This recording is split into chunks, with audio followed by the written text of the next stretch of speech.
Dragons in A Song of Ice and Fire are incredibly powerful, giant, magical beasts capable of burning entire cities to the ground, destroying the most powerful castles, and subduing the entire continent of Westeros. Killing a dragon seems to be an incredibly difficult task, and most of the time it takes another dragon to actually do so. You can also get the job done with overwhelming force by basically an entire army taking on the dragon, but in most cases it seems that if you want to do it with as few casualties as possible, you're gonna need another dragon.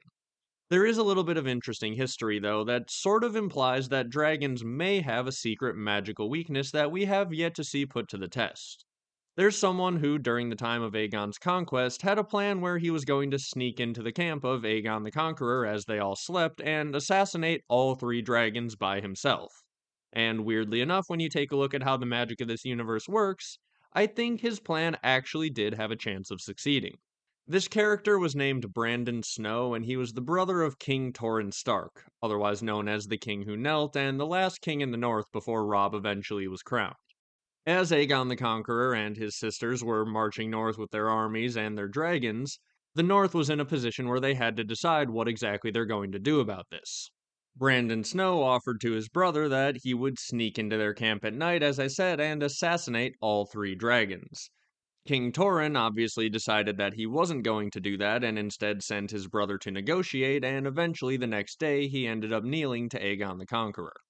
So we'll never get to see what exactly would have happened had he taken his brother up on the offer and sent him in to sneak in there and try assassinate all three dragons. But what's really interesting is the fact that he had any confidence that he could actually pull this off. These three dragons subjugated the entire continent, yet this one guy seems to have had a plan that made him somewhat confident that in a single night he could have taken out all three of them.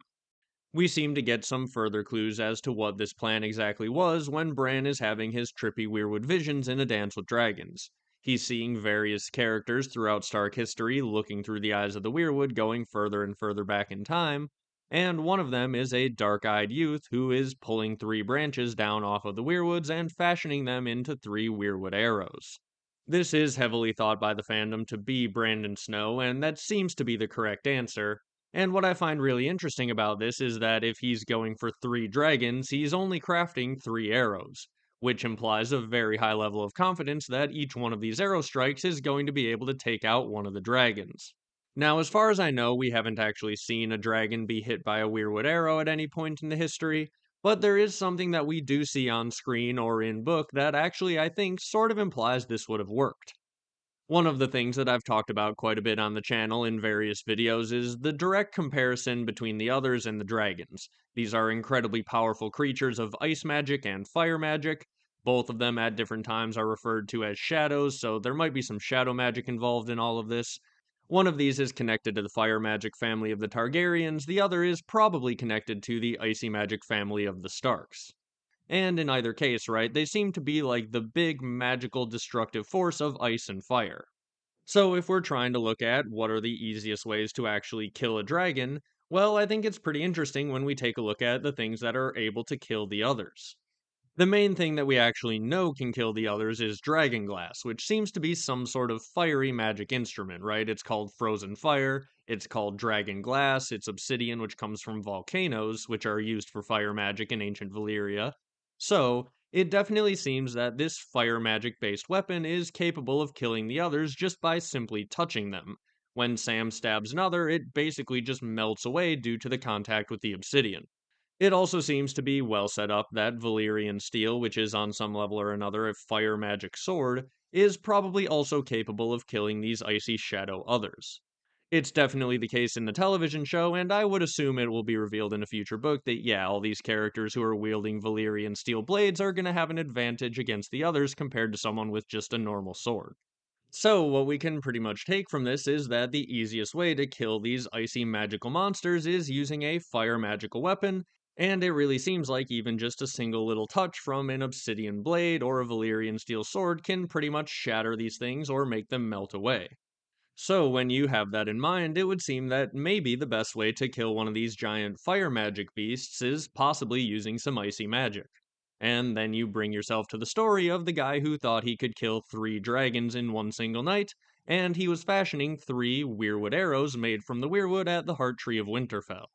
That definitely seems like it has a strong case for being considered an icy magic weapon, and if the dragon reacted in a similar way to the other who is pricked by obsidian or slashed by Jon Snow's sword in the television show, well, yeah, maybe 3 Weirwood arrows would be all you need to take out 3 giant dragons.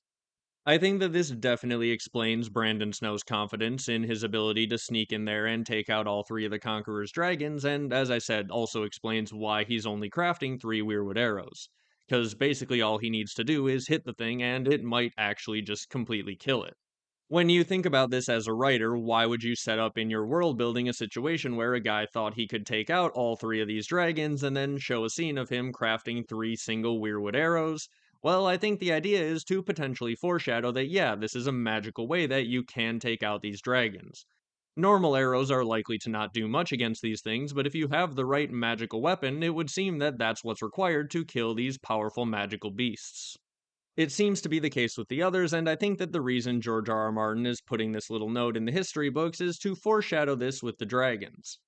Now, take this for what you will because it was late seasons of the television show, but we did also see a similar result when the Night King threw this icy magic spear at one of Dany's dragons. And I'm not going to argue that that entirely makes sense because the entire way that the dragons got there was nonsensical and just insane and I didn't enjoy it. But at the same time, that single little bit of the idea that oh, a giant icy magic spear and icy magic weapon making contact with this dragon causes a single instant death hit,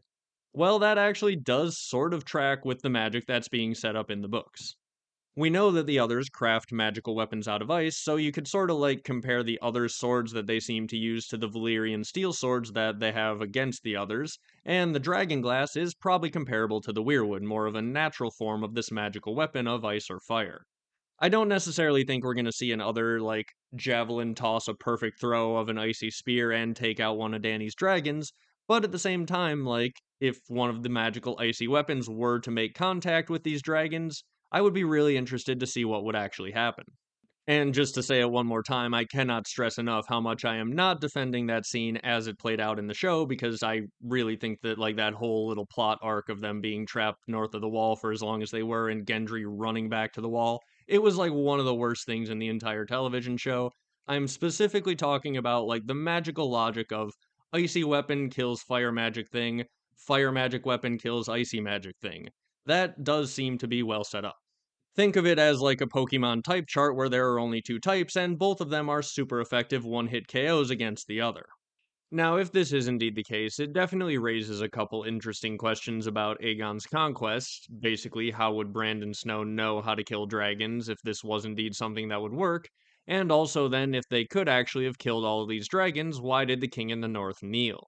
In terms of this, all we can really do is speculate, but on the first question, I would say that I think there is actually some chance that this is just some knowledge that's been long lost, because that seems to be the case with most magical knowledge at this point in our story. There are many things that, as Jojen says, the trees remember, but men have forgotten. And even some of those things he claims that in the Crannogs they still remember them, even though in Winterfell they have forgotten. So basically, this could just be something that's known that, okay, Weirwood is some icy magic, and you can use it to kill dragons. Westeros did supposedly have some wild dragons before the Targaryens came, so maybe at some point in the past, someone had used a Weirwood arrow to kill one, and this is something that the Starks used to remember but have since forgotten. As I said, that's pretty speculative, but basically we have this guy who feels very firmly sure that he could take out all 3 dragons and he's only going to need 3 Weirwood arrows, so I don't think it's too crazy to assume that's something that they knew about in the past, gave him that idea, and gave him that confidence, and that thing has since been lost to history. Also, it is always possible in this universe that maybe some green seer down in the roots of a Weirwood somewhere was able to send him a dream or a vision that basically showed him how he could get this done. We can't really discount the idea that any of the knowledge that the trees remember could be passed on to people via green seers and green dreams. And let's remember, you don't need to be necessarily like Jojen, where you seem to have some genuine power behind you to actually receive dreams that have some prophetic nature, right? We see other characters getting weird dreams like that, sometimes even specifically when they're sleeping on a weirwood stump, say. So yeah, something like this being passed on to him via dream could also be the reason that he's so confident that it'll work. So then, in that case, why would King Torrhen kneel and submit to the dragons if it was as easy as firing 3 Weirwood arrows at each of the dragons? Well, this could also definitely have something to do with dreams. It does seem to be the case that the Targaryens were motivated by prophecy to take over Westeros. I do sort of think that Aegon's dream and the whole Song of Ice and Fire thing is something that probably does come from George. Prophecy plays a huge role in shaping the way that events play out in this world, and many of those prophecies come via dreams, probably via the Weirwoods. It might even be the case that these dreams are coming from a future Bran Stark, which is a bit of an extra layer of tinfoil on this whole thing, but I don't think it's completely unreasonable to assume that even if it isn't a future Bran, the Weirwoods and the Greenseers in general are sending the dreams that they need to send to manipulate people into the timeline that they need to happen, and if the dragons are required for defeating the White Walkers eventually a few hundred years later, well, then you don't necessarily want to take out this line of dragons that has come over to Westeros, so you want the dragons to survive and you want a united Westeros so that when the long night comes, you have the dragons and you have the Starks and the Targaryens still there so the Song of Ice and Fire can happen. And that seems to be what's going on here. This whole world being manipulated by prophecy is probably the reason that King Torrhen actually knelt to the dragons. If he had let Brandon Snow take out all of the dragons, Daenerys may never have had her dragon eggs, we may never have the dragons that are present in the main story, and if those dragons do anything important to bring about the end of the Long Night or the defeat of the others, well then that wouldn't have been possible had they just wiped out their great-grandparents. So, as I said, a lot of this stuff is pretty speculative, but based on the few clues that we do have about this stuff, I think it all points in generally this direction, right? Magical weapons can be used to kill the magical monsters of the other type of magic, and therefore these Weirwood arrows may have been very effective against these dragons, but in the long run, that's not what the Green Seers and the Weirwood Network seem to want, that's not the way that the timeline is supposed to go, so rather than actually wiping them all out, it seems like it was better for the world in the long run if King Torrhen knelt to the dragons, and so that's what he did. Probably influenced either by dreams that he himself was having, or by something that he was told by Aegon the Conqueror about his dream that rang true to him as a Stark who probably knew about the others on some level. He's just like, oh, this guy's getting dreams about the others coming back, and his dragons are eventually going to be very important in defeating them. Okay, well, we probably shouldn't kill those things then. That seems like a pretty reasonable calculation and the type of thing that might make the King in the North kneel. It definitely mirrors what we saw in the television show where Jon Snow thinks that Dany and her dragons and the dragonglass present on Dragonstone are going to be very useful in defeating the others, so he actually gives up his crown as king in the north as well. So again, it's sort of a history rhyming thing, but you can see how the motivations could be very similar and would lead to a similar situation. Fire magic is useful for defeating the ice monsters, and ice magic is probably useful for defeating the fire monsters. And this whole Song of Ice and Fire thing probably needed to play out in a certain way if they're going to defeat the others and move the world forward and all this stuff that I've talked about in many videos. It's also worth noting that Brandon Snow could have been getting a dream about how to kill these dragons, while Aegon is getting dreams showing him that these dragons are important, I think partially because I think there may even be Green Seers who don't necessarily agree about which direction the world should go. Like Bran may be having to go back and manipulate the timeline, but there may be Green Seers who like the way that the world is going and like the fact that they're preserved forever in these Weirwood roots, and as I've talked about in other videos, maybe some of these Green Seers are even the source of the others. So the heart trees may be sort of in conflict with themselves, the way that George likes to write about the human heart in conflict with itself. So I have thought about that in the past, that maybe people are getting dreams that sometimes are pointing them towards the bad timeline, and Bran might be the one trying to guide them towards the good timeline. There's a lot of stuff up in the air about that, but it's something interesting to think about. Overall, though, I would say that in general, someone does really seem to be guiding this world towards the Song of Ice and Fire, the births of Rhaegar, Jon, Dany, and eventually these dragons coming back at the right time for everything that's playing out in the main story to play out. So, yeah, I think that's generally the idea of why he knelt, and I think it generally does line up to suspect that, yeah, if he had actually sent in his brother with three wayward arrows, they may have found that it would have worked on these three Targaryen dragons. We're not quite done talking about this yet, but I would like to know any of your thoughts that you have on any of that down in the comments, and make sure to like and subscribe while you're down there. Do you agree that generally we should suspect that icy magic weapons would be as powerful against fire magic creatures as the fire magic weapons seem to be against these icy magic creatures? It is definitely somewhat speculative, so I'd like to get some extra opinions on it. But the one thing that I still want to talk about is, will this come into play with Dany's dragons in the future books? I think that most people assume that everything's not going to go super happy with Dany's dragons for the entire time, where they're all going to be her best little pets and help her defeat the others, and at the end, she's going to be ruling with all three dragons still intact. The show gave us some version of this, where she lost one of her dragons to the others, and then she lost one in a different attack by Euron. And we have in the books Victarion showing up at Euron's command with a supposedly dragonbinder horn that could potentially take one of these dragons. So it is possible that she could lose a dragon that way. It's possible that she could lose a dragon to Aegon if he is indeed descended from a Targaryen or a Blackfyre on some level. And so, yeah, on some level or another, it seems like she's gonna lose some of these dragons just because it makes for a far better story if there's some conflict and potentially some dragon on dragon fighting.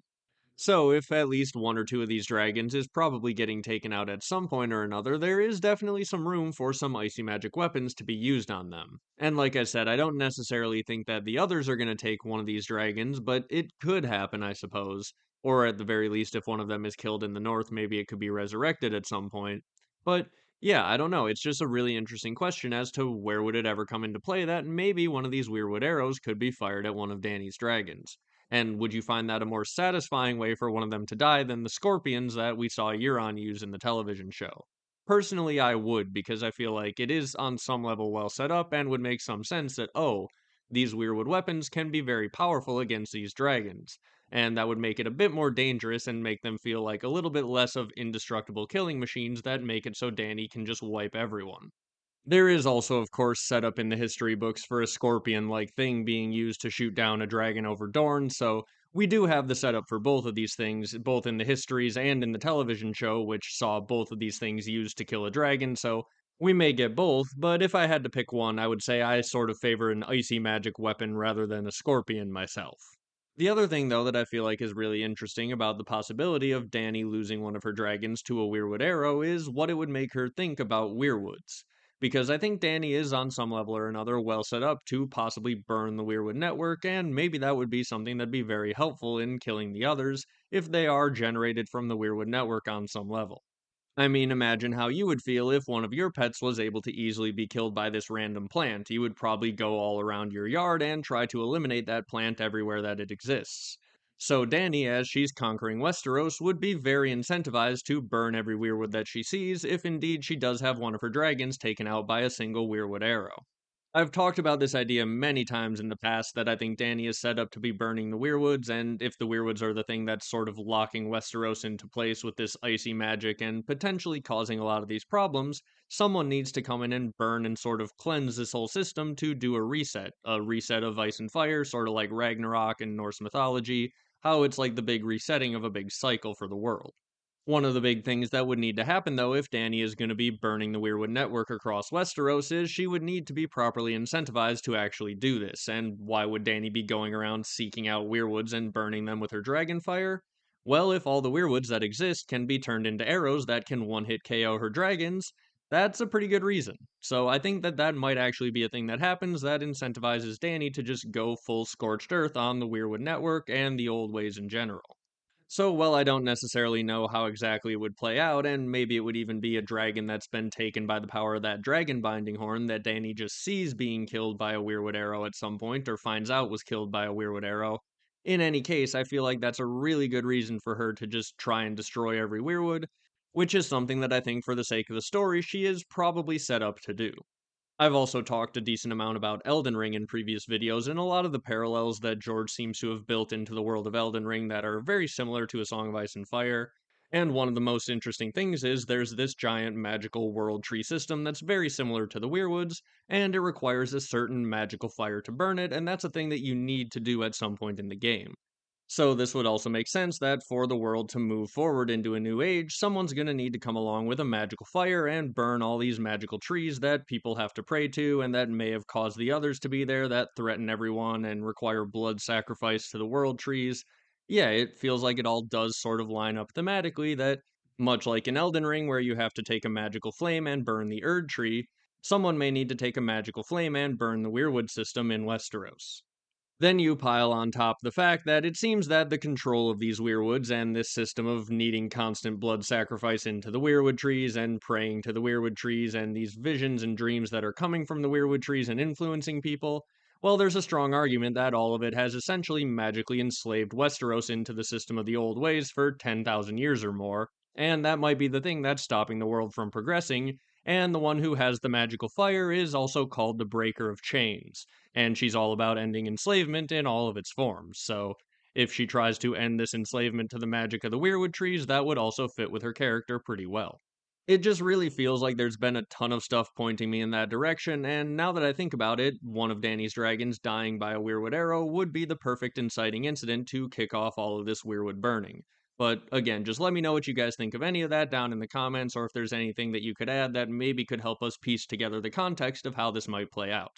Thank you all very much for watching, remember to like and subscribe, and I'll be back with something else very soon.